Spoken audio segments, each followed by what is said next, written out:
Hi అండి, welcome to my channel Sita daily vlog. అందరు ఎలా ఉన్నారండి? బాగున్నారా? మీ అందరూ బాగుండాలని మనస్ఫూర్తిగా కోరుకుంటున్నాను. ఇవి వచ్చేసి తెపాల చెక్కలు చేస్తున్నా అండి. ఇది వచ్చేసి బియ్యం పిండి నేనే బియ్యం కడిగి ఆరబోసి మిల్లు పట్టించుకొచ్చాను అనమాట. అరకిలో ఉంటుంది ఇది. దీనిలో రుచికి సరిపడా ఉప్పేసి కలిపేస్తున్నా.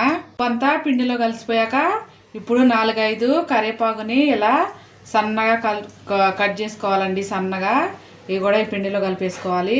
కరివేపాకు వేసాక ఇది వచ్చేసి పచ్చిమిరకాయలండి. ఒక 4 పచ్చిమిరకాయలు ఇలా మిక్సీలో పచ్చగా ఆడిచ్చా అనమాట. కూడా దీనిలో కలుపుకోవాలి. పచ్చిశనగపప్పు అండి, ఒక చిన్న గిన్నెలో నానబెట్టా అనమాట. ఒక గంట ముందే నానబెట్టుకోవాలి. ఇది కూడా ఇందులో వేసుకోవాలి. పప్పు, ఇంకా పచ్చిమిరపకాయ పేస్ట్, ఇంకా ఉప్పు, కరివేపాకు మొత్తం ఈ పిండిలో కలిసేలా కలుపుకోవాలి. అన్నీ కలిసిపోయాక ఇప్పుడు ఇది వచ్చేసి బటర్ అండి. ఊర్లో అయితే డాల్డా వేసేవాళ్ళం అనమాట. నేను బటర్ వేస్తున్నా. డాల్డా వేసుకోవచ్చు, ఇంకా నెయ్యి కూడా వేసుకోవచ్చు. నేను బటర్ వేస్తున్నా. బటర్ ఈ పిండిలో మొత్తం మెల్ట్ అయ్యేలాగా ఇలా రబ్ చేసుకుంటా మొత్తం మెల్ట్ చేసుకోవాలి. బటర్ మొత్తం పిండిలో మిక్స్ అయిపోయాక ఇప్పుడు కొంచెం నీళ్లు పోసుకుంటా ముద్దలాగా కలుపుకోవాలి. మరీ గట్టిగా కాకుండా మరీ లూజ్గా కాకుండా కలుపుకోవాలండి. ఇది పచ్చి మిరపకాయల పేస్టే కాకుండా ఎండుకారం కూడా వేసుకోవచ్చు కావాలంటే. పచ్చిమిరకాయలతో అయితే చాలా బాగుంటుంది టేస్ట్. మొత్తాన్ని ఇలా కలిపేసుకోవాలి. ఇలా కలిపేసుకోవాలి మొత్తం పిండి అంతా. చూడండి ఇలా ముద్ద వస్తుందేమో చూసుకోవాలి. సరే, ఇలా దీన్ని నూనె కాగేదాకా కొంచెం పక్కన పెట్టుకుందాం. నూనె పెట్టుకుందాం డీప్ ఫ్రైకి. మూత పెట్టి పక్కన పెట్టుకోవాలి. స్టవ్ వెలిగించి కంచుడు పెట్టానండి. ఇప్పుడు దీనిలో డీప్ ఫ్రైకి సరిపడా నూనె పోసుకుందాం. నూనె వేడవనిచ్చేలోపు పప్పు చేసుకుందాం. పప్పులు చేయడానికి ఇలాంటి పేపర్ ఒకటి వేసాను నేను సూపర్కాయతో. దీని మీద పప్పు చేయాలన్నమాట. ఫస్ట్ అయితే మనం ఉండలు చేసుకుందాం. చేతికి కొంచెం నూనె రాసుకొని మనకి ఎంత సైజు కావాలో అంత సైజు ఉండ చేసుకోవాలి. అన్ని ఉండలు చేసుకొని పెట్టుకోవాలన్నమాట. బాగా చేతికి నూనె రాసుకుంటే పిండి చేతికి అంటుకోకుండా ఉంటుంది. ఇక్కడ కవర్ వేసా కదా, ఈ కవర్కి కొంచెం నూనె రాసుకోవాలి. ఒకసారి రాసుకుంటే చాలండి, 2-3 సార్లు దాకా రాసుకునే పండుదో. కవర్కి నూనె రాసుకొని పప్పు చేసుకోవాలి. నేను చేత్తోనే చేస్తానండి, మిషన్తో చేయను అనమాట. చేత్తోనే చేస్తా. ఇలాగా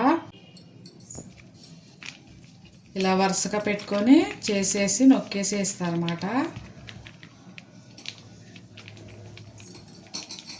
ఇలాగా ఈ షీట్ నిండా ఎన్ని పడతాయో అన్ని చేసుకుంటాను.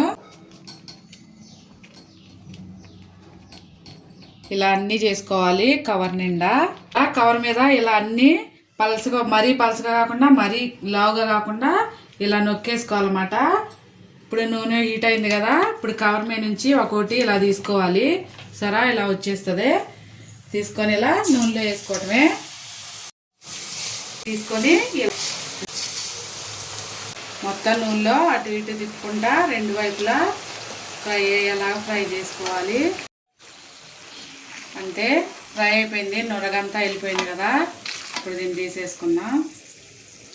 ఒకసారి చేస్తే 2 సార్లకి వస్తుందండి, 2 ఆయిల్ వేయటానికి. ఇప్పుడు ఒకసారి అయిపోయింది కదా, రెండోసారి వేస్తున్నాం. మళ్ళా ఒకసారి చేసి పెట్టుకుంటే 2 సార్లకి వస్తుంది అనమాట. రెండోసారి కూడా ఫ్రై అయిపోయి తీసేస్తున్నా. సరే, పిండి అంతా అలాగే వేసుకోవాలి. అది అయిపోయేసరికి మళ్ళీ ఇంకోసారి రెడీ చేసుకొని పెట్టుకోవాలండి. పిండి ఆరిపోకుండా ఒక క్లాత్ మూతేసుకోవాలి. ఇలా పిండి అంతా చేసుకోవాలన్నమాట. అయిపోయినాయి అండి చెక్కలు చేయటం. సరే, 2 గిన్నెలు వేసాను అనమాట. ఇప్పుడు అదే నూనెలో చక్రాలు కూడా వేస్తున్నా. ఫస్ట్ కారపూస వేస్తున్నా.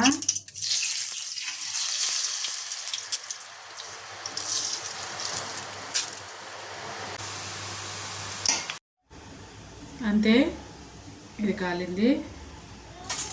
ప్లేట్లో వేస్తా.